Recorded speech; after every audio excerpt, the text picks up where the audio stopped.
Iran উত্তাল, খামেনির কড়া বার্তা ও ট্রাম্পের হুমকি। ইরানের রাস্তায় আগুন জ্বলে উঠেছে। ছোটখাটো বিক্ষোভ এখন দম বন্ধ করা হিংসায় রূপ নিয়েছে। মানুষ রাস্তায় নামছে, সরকার কোণঠাসা। এদিকে যুক্তরাষ্ট্রের প্রেসিডেন্ট ডোনাল্ড ট্রাম্প সরাসরি হস্তক্ষেপের ইঙ্গিত দিচ্ছেন। এর ফলে নতুন একটি বিপজ্জনক সংঘাতের আশঙ্কা তৈরি হয়েছে। সরকারি শাসক গোষ্ঠী খামেনি নেতৃত্বাধীন ব্যবস্থাপনা কড়া পদক্ষেপ শুরু করেছে। তারা বিক্ষোভকারীদের যুক্তরাষ্ট্র ও ইসরায়েলের এজেন্ট দাবি করে তাদের উপর অগ্নিসংযোগ ও সন্ত্রাসের দায় চাপাচ্ছে। ট্রাম্প তার ট্রুথ সোশ্যাল প্ল্যাটফর্মে লিখেছেন, ইরান স্বাধীনতার দিকে এগোচ্ছে এমন পরিস্থিতি আগে দেখা যায়নি। যুক্তরাষ্ট্র সাহায্যের জন্য প্রস্তুত। বিস্তারিত কিছু জানায়নি, তবে সময় ও প্রেক্ষাপট স্পষ্ট। ট্রাম্পের এই বার্তা এসেছে প্রায় 2 সপ্তাহ ধরে চলা বিক্ষোভের মাঝে, যেখানে তিনি বারবার সতর্ক করেছেন যদি ইরানি নিরাপত্তা বাহিনী বিক্ষোভকারীদের হত্যা করে তবে ওয়াশিংটন হস্তক্ষেপ করতে পারে। একদিন আগে ইরানের সর্বোচ্চ নেতা আয়াতুল্লাহ আলী খামেনি দীর্ঘ নীরবতার পর মুখ খুলেছেন। তিনি সরাসরি ট্রাম্পকে নিশানা করেছেন, তাকে অহংকারী বলে আখ্যায়িত করেছেন। খামেনি সতর্ক করেছেন, ইতিহাস প্রমাণ করে প্রায়ই শাসকরা তাদের ক্ষমতার শীর্ষে থাকতে থাকতে পতিত হয়। খামেনি তারপর নিজের দেশের মানুষের দিকে লক্ষ্য ফিরিয়েছেন। তিনি বলেছেন, বিক্ষোভকারীরা অন্য দেশের প্রেসিডেন্টকে খুশি করতে নিজেদের শহর ও রাস্তাঘাট ধ্বংস করছে। তার মতে এই অস্থিরতা স্বাভাবিক নয়, এটি বিদেশি প্রভাবিত। রাষ্ট্রীয় মিডিয়া একই বক্তব্য তুলে ধরছে। তারা বলছে এটি একটি সমন্বিত প্রচেষ্টা ইসলামী প্রজাতন্ত্রকে অস্থিতিশীল করার জন্য। ইরানের মিডিয়া রিপোর্ট অনুযায়ী সরকারের নিরাপত্তা বাহিনী এক বড় অভিযান চালিয়েছে। তাসনিম নিউজ এজেন্সি জানিয়েছে 200-এর বেশি সন্দেহভাজন সন্ত্রাসী ও অশান্তিকর ব্যক্তি আটক করা হয়েছে। অস্ত্রশস্ত্র জব্দ করা হয়েছে, ফায়ার আর্মস, গোলা বারুদ, গ্রেনেড, মলোটোভ ককটেল সহ। রাষ্ট্রীয় মিডিয়া বলছে এই অভিযান বিক্ষোভের তীব্রতা কমানোর একটি গুরুত্বপূর্ণ কারণ। ইরান শৃঙ্খলা ফিরিয়ে আনার দাবি করলেও ট্রাম্পের বার্তা পরিস্থিতিকে আরও উত্তপ্ত করেছে। ওয়াশিংটন কিভাবে সাহায্য করবে তা স্পষ্ট নয়, তবে তেহরান এটিকে বিদেশি হস্তক্ষেপের প্রমাণ হিসেবে দেখছে। ইরানের অস্থিরতা শুধু দেশীয় সমস্যা থাকছে না, এটি দ্রুত একটি আন্তর্জাতিক ফ্ল্যাশ পয়েন্টে রূপ নিচ্ছে। খামেনি দেশের সেনাবাহিনী বা পুলিশকে নয়, ইসলামী বিপ্লবী গার্ড কোর IRGC এর উপর সম্পূর্ণ বিশ্বাস স্থাপন করেছেন। কর্মকর্তাদের মতে খামেনি তার ভাগ্য IRGC এর হাতে রেখেছেন। IRGC শুধু সামরিক বাহিনী নয়, তারা ইরানের অর্থনীতি, গোয়েন্দা সংস্থা, রাজনৈতিক ব্যবস্থা সবখানে গভীরভাবে প্রবেশ করেছে। তাই তারা খামেনির সবচেয়ে বিশ্বস্ত শক্তি। ইরানি কর্মকর্তারা জানিয়েছেন, ভূগর্ভস্থ ক্ষেপণাস্ত্র শহরও প্রস্তুত করা হয়েছে। এই কৌশলটি বিদেশি হুমকি প্রতিরোধ বা মোকাবিলার উদ্দেশ্যে। এটি দেখায় তেহরান একই সঙ্গে অভ্যন্তরীণ অস্থিরতা এবং বাইরের উত্তেজনার জন্য প্রস্তুত। কিছু রিপোর্টে বলা হয়েছে খামেনি দেশ ছেড়ে পালাতে পারেন, কিন্তু এক শীর্ষ কর্মকর্তা বলেছে খামেনি তেহরান ছাড়বেন না। এমনকি যদি B-52 বোমারু বিমানও আকাশে ঘুরে, পালানোর কোনো পরিকল্পনা নেই। ইরানের মোসাদের গুপ্তচর গ্রেপ্তার, নীরব যুদ্ধের ভয়ঙ্কর অধ্যায়। ইরান বলছে যুদ্ধ এখন আর শুধু সীমান্তে হয় না, যুদ্ধ হয় শহরের ভেতরে, মানুষের মনে, অর্থনীতিতে আর গোপন ঘরে বসে। ঠিক সেই বাস্তবতায় ইরান দাবি করেছে তারা ইসরায়েলের গোয়েন্দা সংস্থা মোসাদের সঙ্গে যুক্ত একটি গুপ্তচর নেটওয়ার্ক ভেঙে দিয়েছে। এই অভিযানে ইরানের ইসলামী বিপ্লবী গার্ড বাহিনী IRGCর গোয়েন্দা শাখা এক বিদেশি নাগরিককে গ্রেপ্তার করেছে। ইরানের অভিযোগ, এই ব্যক্তি মোসাদের হয়ে গুপ্তচর বৃত্তি করছিলেন। ইরানি নিরাপত্তা সংস্থার ভাষ্য অনুযায়ী ওই ব্যক্তি খুব পরিকল্পিতভাবে ইরানে ঢুকেছিল, কোনো সন্দেহ না জাগিয়ে একেবারে সাধারণ মানুষের মতো। কিন্তু তার আসল পরিচয় ছিল সম্পূর্ণ ভিন্ন। তার দায়িত্ব ছিল ইরানের নিরাপত্তা পরিস্থিতি বিশ্লেষণ করা, মোসাদের সঙ্গে যুক্ত অন্য গোপন এজেন্টদের কার্যক্রম খতিয়ে দেখা, ভবিষ্যতের গোপন অপারেশনের জন্য তথ্য ও পরিবেশ তৈরি করা। IRGC বলছে গ্রেপ্তারের সময় ওই ব্যক্তি সক্রিয়ভাবে তার মিশনে জড়িত ছিলেন। শুধু সন্দেহ নয়, গ্রেপ্তারের পর তার বাসা ও ব্যক্তিগত জিনিসপত্র তল্লাশি করে এমন সব নথি উদ্ধার করা হয়েছে যেগুলোকে ইরান চূড়ান্ত প্রমাণ বলছে। এই নথিগুলোর মাধ্যমেই সরাসরি ইসরায়েলের গোয়েন্দা নেটওয়ার্কের সঙ্গে তার যোগাযোগের বিষয়টি নিশ্চিত হয়েছে বলে দাবি তেহরানের। ইরান স্পষ্ট করে বলছে এটা কোনো একক ঘটনা নয়, এটি একটি বড় গুপ্তচর নেটওয়ার্কের অংশ। এখন প্রশ্ন উঠছে, এই নেটওয়ার্কে আর কারা জড়িত, দেশের ভেতরে কারা সহায়তা করেছে, কতদিন ধরে এই তৎপরতা চলছিল। আর এই খবর সামনে এলো এমন এক সময় যখন ইরানের বিভিন্ন শহরে অর্থনৈতিক সংকটকে কেন্দ্র করে বিক্ষোভ চলছে। সরকার বলছে শুরুতে এসব বিক্ষোভ ছিল শান্তিপূর্ণ, কিন্তু পরে পরিকল্পিতভাবে কিছু গোষ্ঠী সেটাকে সহিংসতার দিকে ঠেলে দেয়। ইরানের অভিযোগ এটা হাইব্রিড যুদ্ধ। IRGC বলছে ইরানের শত্রুরা সরাসরি সামরিক হামলায় ব্যর্থ হয়েছে, তাই তারা নতুন কৌশলে নেমেছে, যার নাম হাইব্রিড যুদ্ধ। এই যুদ্ধের অস্ত্র ট্যাঙ্ক নয়, ক্ষেপণাস্ত্র নয়, অস্ত্র হলো অর্থনৈতিক নিষেধাজ্ঞা, তথ্য ও গুজব ছড়িয়ে মানসিক চাপ, সামাজিক বিভাজন তৈরি, অভ্যন্তরীণ অস্থিরতা উস্কে দেয়া, গুপ্তচর ও সশস্ত্র গোষ্ঠীর ব্যবহার।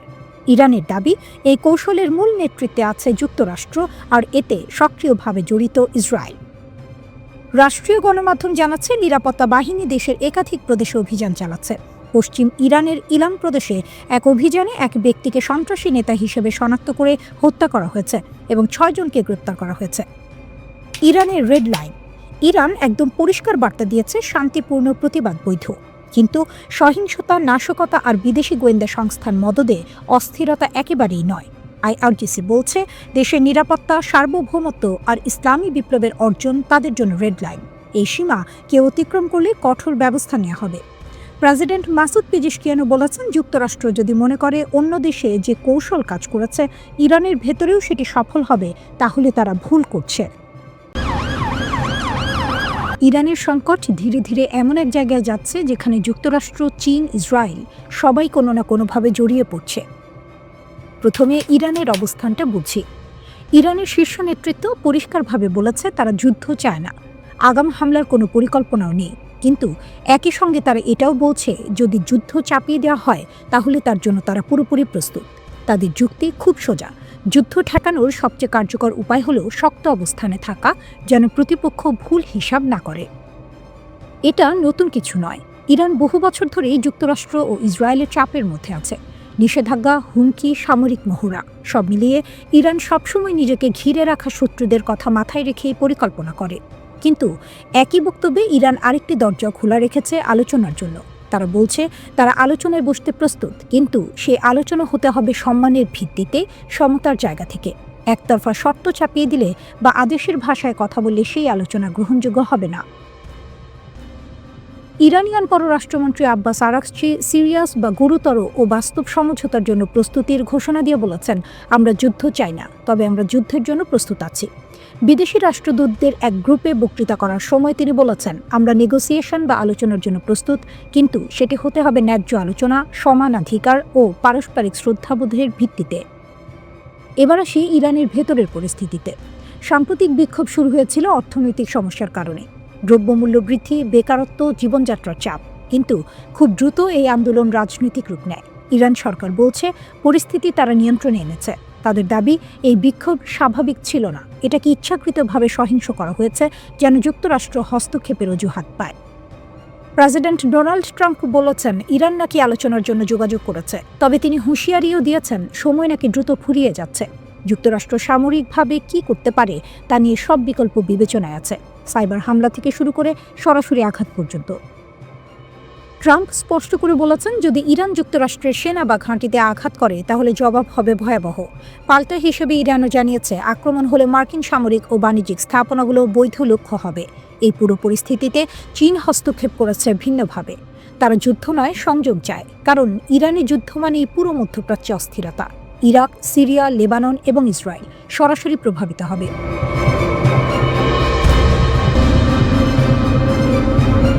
ইরানের পররাষ্ট্র মন্ত্রণালয়ের মুখপাত্র ইসমাইল বাঘাই এক সংবাদ সম্মেলনে জানিয়েছেন, আব্বাস আরাকচি এবং ডোনাল্ড ট্রাম্পের বিশেষ দূত স্টিভ হুইটেকারের মধ্যে যোগাযোগের চ্যানেল খোলা হয়েছে। তিনি আরও বলেন, প্রয়োজন হলে তথ্য আদান প্রদান করা হবে। তিনি জোর দিয়ে বলেন, আগাম হামলা ইরানের এজেন্ডা নয়।